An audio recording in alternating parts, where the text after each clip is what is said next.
Olá, meu nome é Rafael e eu vou falar um pouco sobre os estreptococos.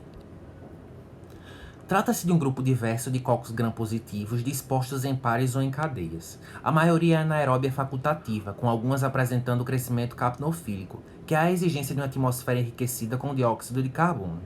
Fermentam carboidratos, resultando na produção de ácido lático. São catalases negativos. A classificação desse grupo é algo que chama atenção, sendo de certa forma complexa. Pode-se utilizar os critérios propostos por Lancefield, distribuindo-os de A a W, os padrões hemolíticos, com hemólise completa, incompleta e ausência de hemólise, e as propriedades bioquímicas fisiológicas. Há ainda o Streptococcus viridans, que promove a pigmentação em verde decorrente da hemólise parcial do H-sangue. Essas classificações se complementam.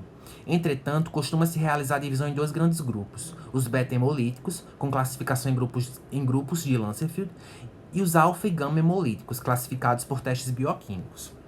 Nessa videoaula, darei ênfase a três espécies: Streptococcus pyogenes, agalate e pneumoniae. Os Streptococcus pyogenes são relativos a cocos esféricos dispostos em cadeia curta ou mais longa de acordo com o isolamento. Após 24 horas de incubação, são observadas colônias brancas de 1 a 2 milímetros com grandes zonas de beta-hemólise.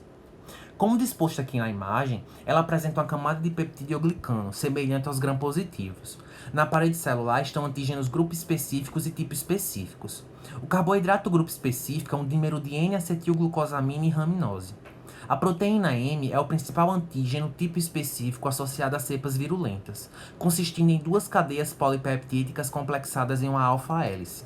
A proteína está ancorada na membrana citoplasmática e se estende através da parede celular, projetando-se acima da superfície celular.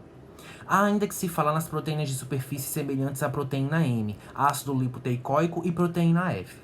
O ácido lipoteicoico e a proteína F facilitam a ligação com as células hospedeiras por se complexar com a fibronectina presente na superfície dessas células. Algumas cepas apresentam camada externa de ácido hialurônico. As cepas encapsuladas têm maior probabilidade de causar infecções sistêmicas graves, pois a cápsula protege a bactéria da eliminação da fagocitose. Falando da patogênese e imunidade, a cápsula de ácido hialurônico é um imunógeno fraco e dificulta a fagocitose.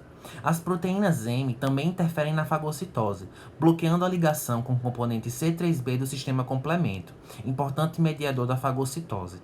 A presença da C5a peptidase faz com que haja inativação do C5a, um quimioatrativo de neutrófilos e de fagócitos mononucleares, protegendo o micro-organismo da eliminação precoce a partir de tecidos infectados. O ácido lipoteicoico, proteína M e proteína F são importantes no que diz respeito à adesão às células do hospedeiro.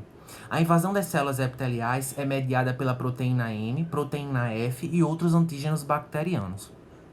A internalização pode estar relacionada à manutenção de infecções persistentes e invasão de tecidos profundos.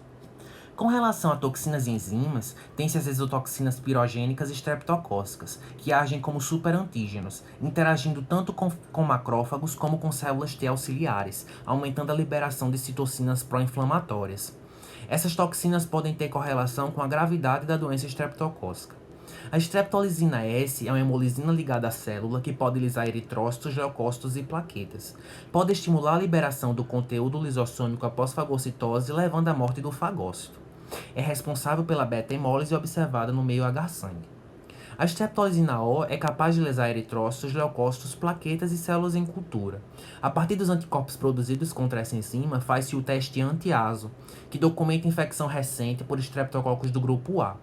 A streptokinase é capaz de lisar coágulos sanguíneos e depósitos de fibrina, facilitando a rápida disseminação do Streptococcus pyogenes nos tecidos infectados. As DNases despolimerizam o DNA livre presente no pus, reduzindo a viscosidade do material do abscesso e facilitando a disseminação desses micro-organismos. Falando um pouco sobre o Streptococcus agalate, trata-se da única espécie que possui o antígeno B. São cocos gram-positivos com ótimo crescimento em meios enriquecidos. Formam grandes colônias com estreita zona de beta-hemólise. Algumas cepas são não hemolíticas. Três marcadores sorológicos chamam a atenção: o antígeno polissacarídico grupo específico de parede celular, ou antígeno de grupo B, polissacarídeos capsulares, tipo específicos e proteínas de superfície. Os tipos específicos são importantes quanto à epidemiologia e associação com colonização e doença. Com relação à patogênese e imunidade, o polissacarídeo capsular é o mais importante fator de virulência para essa espécie, interferindo na fagocitose. O ácido ciálico, por sua vez, pode inibir a ativação da via alternativa do sistema complemento, interferindo também na fagocitose. Por fim, tratando do Streptococcus pneumoniae, chama a atenção o fato de serem cocos gram-positivos encapsulados. São ovais, dispondo-se aos pares ou em cadeias curtas. A morfologia colonial é variável. Apresentam um comportamento alfa-hemolítico em meio de agar-sangue, com incubação em aerobiose e podem ser beta-hemolíticas se cultivado em anaerobiose. A alfa-hemólise resulta na produção de pneumolisina, que degrada a hemoglobina, culminando no pigmento esverdeado.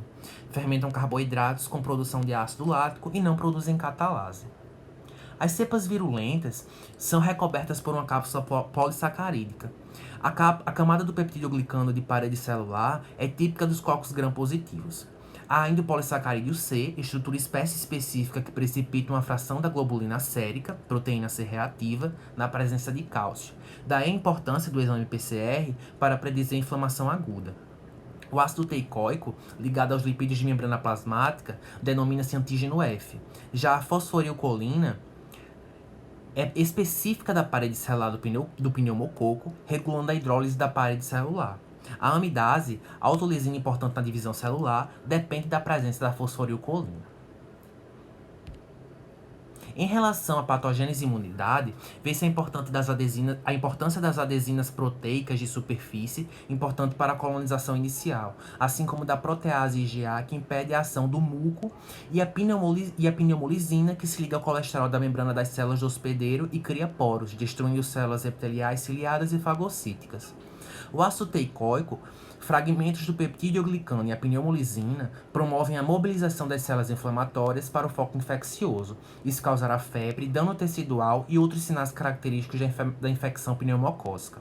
A fosforilcolina liga-se a receptores do fator de ativação plaquetária presente em diversas células. Assim, são capazes de penetrar a célula, protegendo-se da opsonização e fagocitose. Facilita-se assim a disseminação da doença. A cápsula permite a sobrevivência da fagocitose. A virulência tem relação direta com a cápsula. E as substâncias solúveis específicas evitam a fagocitose ligando-se aos anticorpos opsonizantes.